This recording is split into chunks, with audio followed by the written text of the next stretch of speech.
Okay, this is Greg Ford. Talking about these rather amazing early Peanuts shorts directed by Bill Melendez, and I'm with William Hohauser. Oh, hello there. How you doing?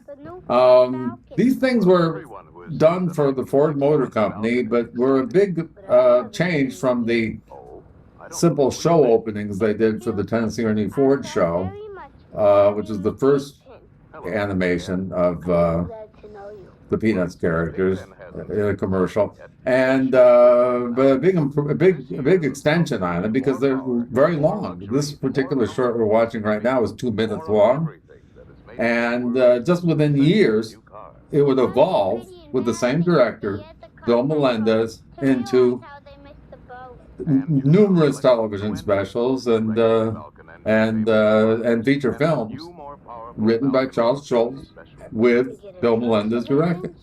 And most notably, the first one that everyone remembers is A Charlie Brown Christmas, of course. Yes. And that was only what? At the end of this run of Ford Falcon commercials, that came out like the year after? Yes, 66. There was a little gap in there, I believe, after the Ford account was terminated, so to speak, and they were like, we got to do something with this. And sure enough, they did. I like that Pigpen joke there with leaving a little smudge on the car and Linus having to wash it up. Now this is they make such a big deal out of Pigpen in the commercial. I thought this maybe they were introducing the character in this commercial. Yeah, it's a little curious why they were going to the effort to introduce Pigpen, but even though Pigpen was an extremely popular character, Schulz himself did not really like the character so much as he thought it was a one-note character. It didn't show up too often in the comic strips, but people really, really liked it. Right here, walking on the screen, was the basic cast of the Peanuts comic strip as of 1960. Those three characters in the back to the left are among the earliest characters that were introduced in the Peanuts strip back in 1950. That's Violet, Shermie, and Patty, not Peppermint Patty, which most people know about right now. They were sort of nondescript characters, and Schulz eventually wrote them out of the strip. But at this point, they were sort of like the straight men of the strip, and he would bring them in just to set up a line for the more interesting characters like Linus or Charlie Brown or Snoopy or so on. I'd actually like to talk about Snoopy a little bit because he's different from the other characters because he can act more like a conventional cartoon character, which of course Melendez had a lot of experience with. I mean, he's an interesting figure, Melendez, and his influences are sort of obvious in his history, and they become obvious here. He was a Warner's animator for a very long time and did great with anthropomorphic characters and takes and things like that. You just saw the dance that Snoopy did in the previous commercial. And now, here, coming up, is an excellent, old-school cartoon take from Snoopy. Look at that.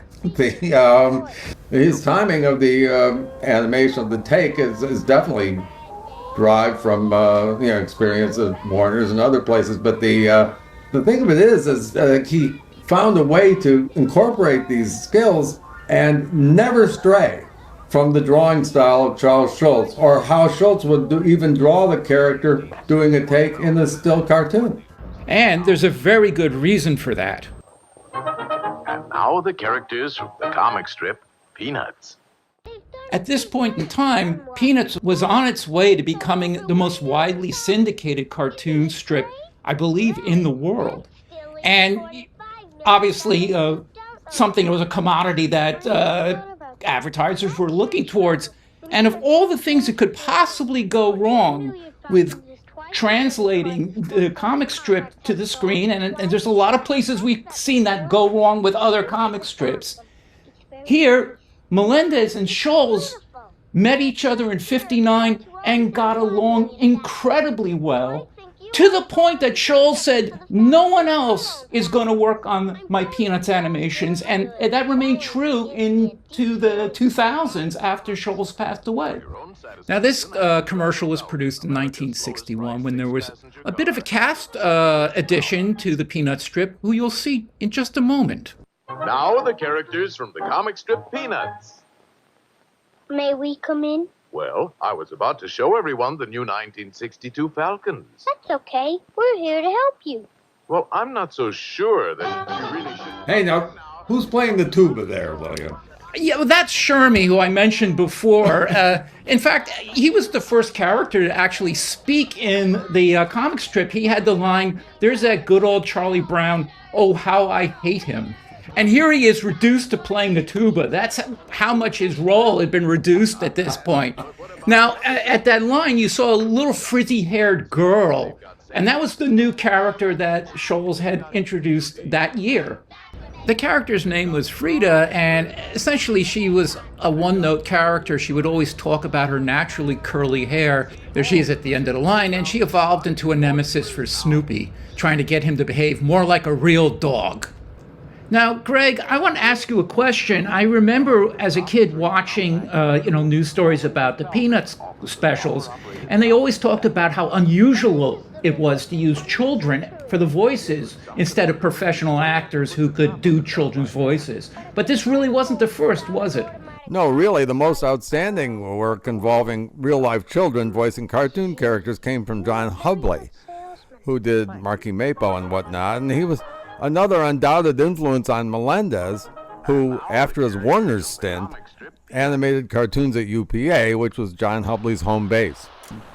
Now, this one has a gag with Snoopy converted into an antenna for the TV. Where did that come from? That came directly from the strip. I don't know how many years earlier it was, but a lot of these commercials used ideas from the strips. The dialogue was adapted from the strip. Sometimes his ears get tired. Now, this is another one featuring Pigpen, not Scholz's favorite character, but you'd never know it from his multiple appearances in these Falcon commercials. I guess the irony of Pigpen rhapsodizing about how beautiful the car looks, knowing he's likely to mess it up, appealed to the advertisers themselves somehow. Well, I think it's the idea that even if you had a child like Pigpen, the car is very easy to clean. I think that's what they were getting at. Going on with that thought, I was looking at these going, I'm sort of curious about why they picked the characters they chose to promote their vehicles. Notably that Charlie Brown is barely present in a lot of these. And maybe it's the idea that Charlie Brown's character is of a sad failure. Well, okay. Maybe Ford didn't want that associated with their cars. Okay. It's a possibility. And the Ford company actually felt that Lucy, a character who was bossy, selfish, crabby, and a self-described futz budget, was a good spokesperson for their vehicles. I think you're a little hard on Lucy. I mean, I love Lucy. I like Lucille Ball, but I love this Lucy, too, who can always be relied upon to inject sour notes whenever things go too smoothly for Charlie Brown. And she's great here, watching her stupid soap opera and crying inconsolably, with Snoopy right alongside of her. Also, one must say that Snoopy is a real presence and personal to Melendez. Now, we've mentioned the use of child actors doing the voices of the Peanuts characters. Several generations of them, actually, over the years. But that whole time, the voice of Snoopy only had one voice, that of Bill Melendez. Lucy sobs inconsolably, a great sneeze from Snoopy there.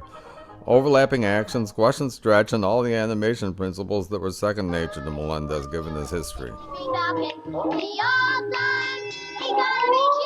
Well, there he goes howling. I don't know if that was really part of his animation history. Apparently, Melendez did not intend to be the voice of Snoopy, but he had provided some dummy tracks and they just happened to work. While we don't know who provided the jazzy soundtrack for this particular commercial, it was produced in 1963, which turned out to be a very pivotal year in the Peanuts franchise. Well, listen, we got to do this eventually, so why not now? That is, get into more nitty-gritty detail about Melendez's history in animation prior to his ascendance. Well, Melendez began as an assistant animator on the classic early 40s Disney features Pinocchio, Fantasia, and Dumbo. Pretty good calling cards, no doubt. From there, he got his first gig at Warner's in Bob Clampett's unit. First an uncredited assistant animator, he soon became a full-fledged credited animator for Clampett, including animation for some classics like Kitty Cornered, The Big Snooze, and The Great Piggy Bank Robbery. Clampett left Warner's, and Art Davis took over his unit. Melendez continuing as a credited animator for Art Davis's films like What Makes Daffy Duck, the hilarious Bye Bye Bluebeard, and Davis's only Bugs Bunny cartoon, Bowery Bugs.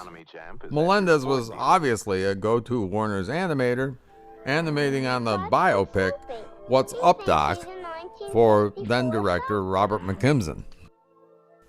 Well, anyway, push comes to shove in the late 40s, and Melendez is fired by the famously humorless Eddie Selzer, the executive poobah at Warner's Animation. Maybe the luckiest thing that could have happened to Melendez in the early 50s, fired just in time to be hired by UPA during the cartoon revolution that occurred there at the beginning of the decade.